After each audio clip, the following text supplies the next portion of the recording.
नवी मुंबईसह मुंबई, ठाणे, रायगडसह संपूर्ण राज्याचं लक्ष गुरुवार 23 जानेवारीपासून 3 दिवस उल्वेमधील नमो चषक स्पर्धेकडे लागून राहणार आहे। या स्पर्धेत सुमारे 5000 खेळाडूंचा सहभाग असून तब्बल 15 लाख रुपयांच्या बक्षिसांची उधळण विजेत्या स्पर्धकांवर होणार आहे।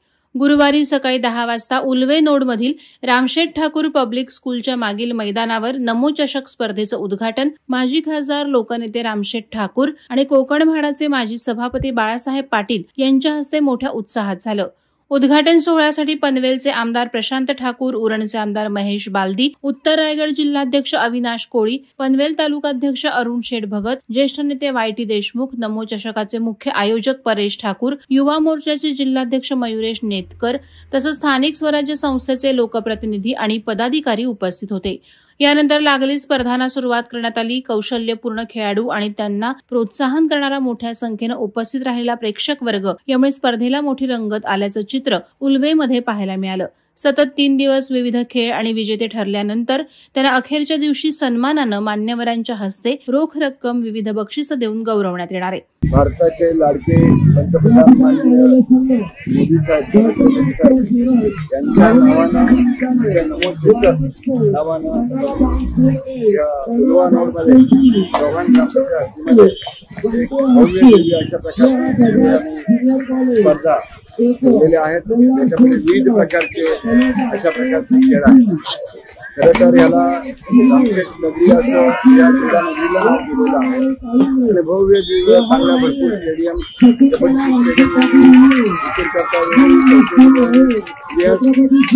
ग्राउंड वेगवेगळे आहेत आणि हजारो 5000 पेक्षा जास्त क्रीडापटूंनी इथे भाग घेतलेला आहे। 60,000ची नोंदणी झाली आजपर्यंत आलेले आहेत आणि आणखी उद्या परवा 2 दिवसात दुसरे खेळाडू इथं येणार आहेत। या याच्यामध्ये आपण पाहताय ग्राउंड, स्वयंसेवक, पंच आणि प्रशिक्षक या सर्वांचं अगदी चांगल्या नियोजन करून ते चाललेलं आहे आणि या दृष्टीनं खेळाडूंना सकाळीपासून 8-8:30ला आल्यानंतर त्या वेळेला नाश्ता पाणी देणं, चहा पाणी देणं, दुपारी जेवण आणि जे दुपारच्या वेळा असेल त्या दुपारचा नाश्ता पाणी, रात्री जेवण ही सगळी व्यवस्था केलेली आहे। ग्राउंड वेळच्या वेळी एकदा सामने संपले पुन्हा व्यवस्थित आखणी केली जाते वगैरे। त्याच्यामुळं स्वयंसेवकांची मेहनत जी आहे ती फार मोठी आहे। मयुरेश नेतकर आणि आमचे नाईक कबड्डीवाले आणि ते सर्व जमत येतात।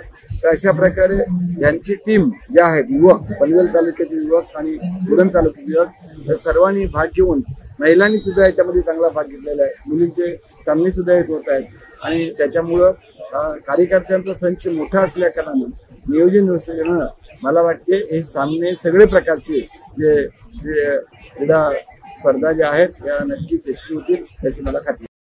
वादळवारा लाईव्ह साठी न्यूज ब्युरो, पनवेल। नवी मुंबई व रायगड जिल्ह्यातील ताज्या बातम्या आणि घडामोडींसाठी सबस्क्राईब करा वादळवारा लाईव्ह चॅनल आणि दाबा बेल आयकॉन।